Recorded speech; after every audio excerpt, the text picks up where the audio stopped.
You always hear breakfast is the most important meal of the day. How you rise is how you'll stay for the rest of your day. The morning, we have such an emphasis on starting the day, okay? But I'm here to tell you that how you end the day is just as important.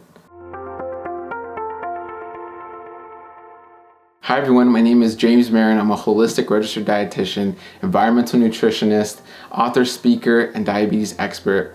I'm here to talk to you about the best bedtime routine for a diabetic, okay? And really this is for anyone, okay? So if you're diabetic, but chances are you're at risk for diabetes, like all of us, like I am at risk for diabetes because I live in the US, or if you live in any first world country, if your mom, dad, or a grandparent or brother and sister have some form of diabetes, you are at increased risk for diabetes, okay? So this is for you as well, okay? And my point I'm trying to make is how you start the day is great, but also how you end the day makes an impact, okay? So I want to just give you 3 tips that can help you with ending the day properly, okay? Tip number 1, you've heard this probably before, don't eat close to bedtime, especially if you're a diabetic or at risk for diabetes.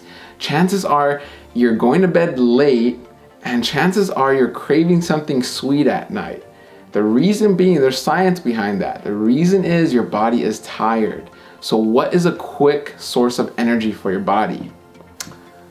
You guessed it, sugar, right? Sugar. So that's why usually you crave something processed, something sweet, all right, something sugary. It's because your body's tired, it's late, and you're trying to keep it up, or maybe you're watching TV, you're on the phone, on the tablet, and your body's like, all right, you want to keep me up? I need to eat something, okay? So don't eat too close to bedtime, okay? You want to eat, make sure you're done eating about an hour or 2 before you go to bed. That gives your body a chance to kind of wind down. Your metabolic processes are winding down. You're not digesting as much, and so you get to rest and relax. Also, if you have any heartburn or indigestion or bloating, that's gonna help with that as well, okay? Tip number 2, this is connected, okay? Obviously, it's all connected. Tip number 2, don't go to bed too late, okay? So if you're one of those people who are going to bed past 11 p.m., and it's okay if you do it once in a while. I do that. I stay up late,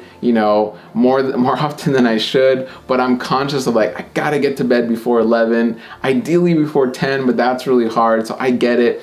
But if you're staying up till 12, 1, or 2, then that's really an issue, okay? I challenge you, make a resolution. It doesn't matter if it's New Year's or not New Year's, make a resolution to try and go to bed an hour earlier until you're in that 10 or 11 p.m. range. That's great, okay? This is not only gonna help you prevent from eating late, those sugary foods or those processed foods, it's also gonna help your body and your metabolism, your circadian rhythm, your sleep patterns normalize, okay? Because it's not normal to stay up late with artificial light from the screen or from your lamp or the TV, whatever it is. That keeps you up. That delays your serotonin.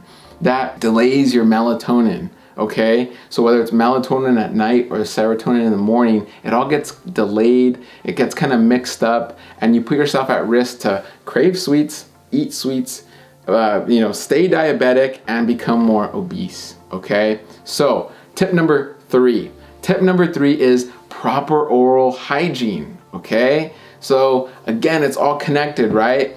Number 1 is you're eating late because number 2, you're staying up late. And then number 3, you probably didn't brush or floss like you should because you stayed up late and now you're tired, you just want to go to bed. Or maybe you didn't brush or floss at all and you fell asleep in bed, right? Because you were just watching TV and you knocked out at 1 a.m. Okay, I get it. A lot of people do this, okay?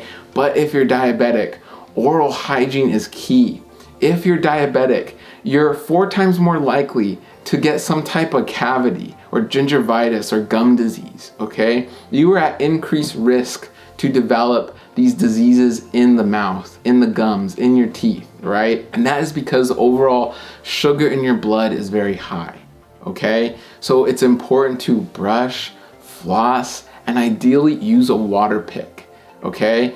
What you don't really hear often is that these bacteria and these little swimmers in your mouth that like to cause cavities are swimmers, right? They have the flagella what they're called. And so a water pick kind of squirts them out. You could spit, you could swallow it, and your stomach acid will kill it.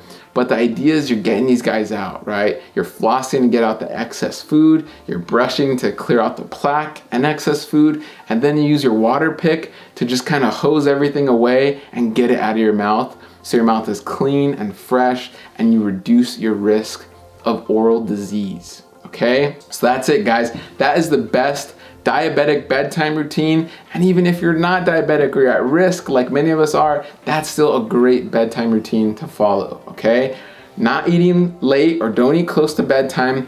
Go to bed earlier, okay? Not too late, and practice proper oral hygiene, okay? That's it. I hope you enjoyed this video. If you want to learn more, we have an awesome shopping guide for you and 101 foods to avoid. You get this absolutely free right now, so click the link below, get your copy. Thank you guys so much for watching. Have a wonderful day.